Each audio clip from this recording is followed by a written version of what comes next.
من ذا الذي يقرض الله قرضا حسنا فيضاعفه له وله اجر کریم، کون ہے وہ آدمی جو اللہ رب العالمین کو قرض حسنہ دے اور اللہ رب العالمین اس کو دگنا کر کے بھی دے اور اس پہ اجر عظیم بھی دے۔ یہ آیت کریمہ نازل ہوئی اور ابو دحدہ رضی اللہ عنہ نبی کریم صلی اللہ علیہ وسلم سے کہتے ہیں کہ اللہ کے رسول صلی اللہ علیہ وسلم کیا اللہ رب العالمین بھی قرض کا مطالبہ کرتا ہے؟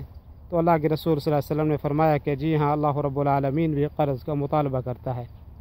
حضرت ابو دحدہ رضی اللہ عنہ نے اپنے ہاتھوں میں نبی کریم صلی اللہ علیہ وسلم کا مبارک ہاتھ لیا اور فرمایا کہ اللہ کے رسول صلی اللہ علیہ وسلم، میں اپنا وہ باغ کہ جس کے اندر 600 کھجوریں ہیں وہ میں اللہ رب العالمین کو قرض دیتا ہوں۔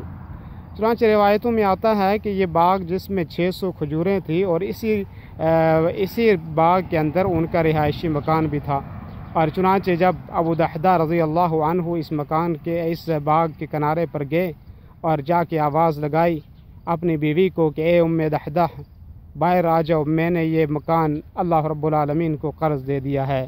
اور یہ بھی آتا ہے روایتوں میں کہ اسی باغ کے اندر آپ کے بچے اس وقت کھیل رہے تھے اور ان کے جیبوں میں کچھ کھجوریں تھیں۔ جب وہ باہر آئے تو ان کے جیبوں سے کھجوریں نکال کے وہیں ڈالی اور کہا یہ باغ ہم نے اللہ کو قرض دے دیا ہے۔ چنانچہ بیوی کہتی ہے کہ اس سے عظیم اور کبیر اور بڑی تجارت کیا ہو سکتی ہے؟